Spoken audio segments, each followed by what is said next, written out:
Traveling to Japan. In this video, I'll be highlighting 10 important changes, new attractions, updates, and interesting things happening in Japan so that you can plan your perfect trip. Universal Studios in Japan is finally opening its new Donkey Kong Country area, bringing the iconic Donkey Kong world to life, with the grand opening on December the 11th. After a much anticipated wait, fans can finally explore this lush jungle-themed expansion, which boosts Super Nintendo World size by an impressive 70%. The land features interactive areas with a team-based Donkey Konga game, and the main attraction is the Donkey Kong Minecraft roller coaster, launching guests from a barrel cannon. If you are interested in visiting Super Nintendo World, I made a whole video explaining how to get your guaranteed entry to this area, so check it out.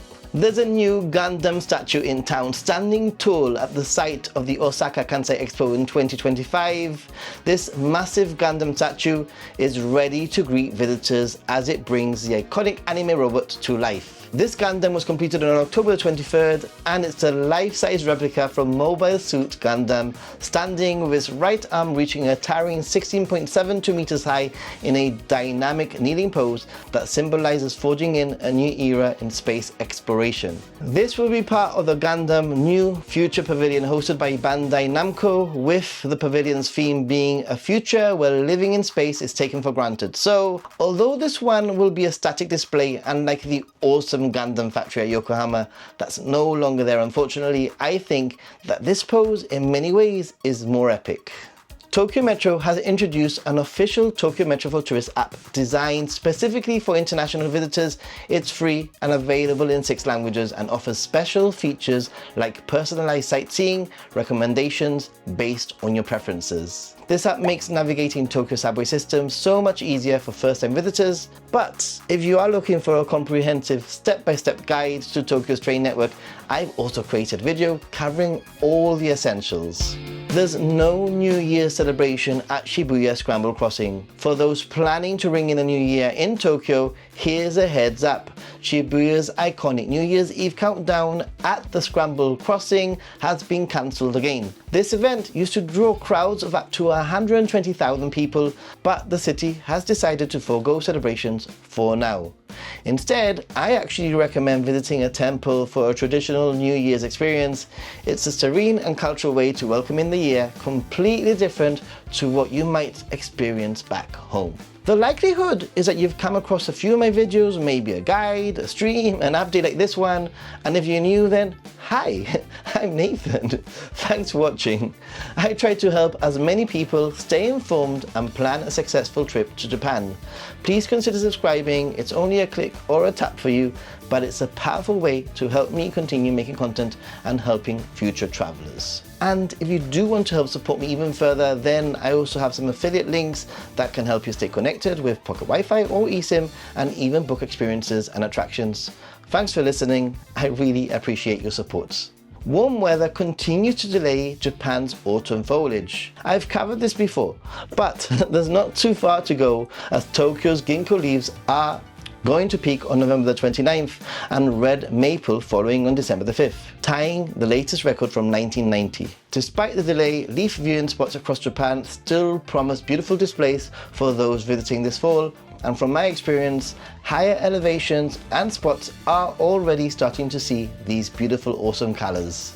Kyoto's Tairyu Sanso Garden opens to the public for the first time. Tairyu Sanso Garden in Kyoto is a government-designated scenic beauty site and is now open to the public for the first time since 2010. Visitors will be able to experience the serene beauty of this garden, originally designed in 1896. It's a 6,000 square meter site offering breathtaking views of Higashiyama and Hieisen mountains, and it even has its own waterfall. Although the garden is already open, its historic villa, which is an important cultural property, is set to welcome visitors next spring, and admission is 2,000 with no reservations required.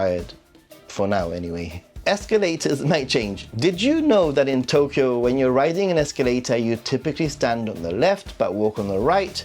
Meanwhile, in Osaka, it's the opposite way. You stand on the right and you walk on the left. It's all very confusing, I must say, but this regional difference in escalator etiquette is a unique part of Japanese culture that visitors quickly notice. But some Japanese authorities are promoting safe escalator use by mandating standing still, with, for example, Fukuoka training AI-based speakers to discourage walking on escalators, and Saitama and Nagoya having already implemented rules requiring standing in twos. The question is, will Tokyo and Osaka follow?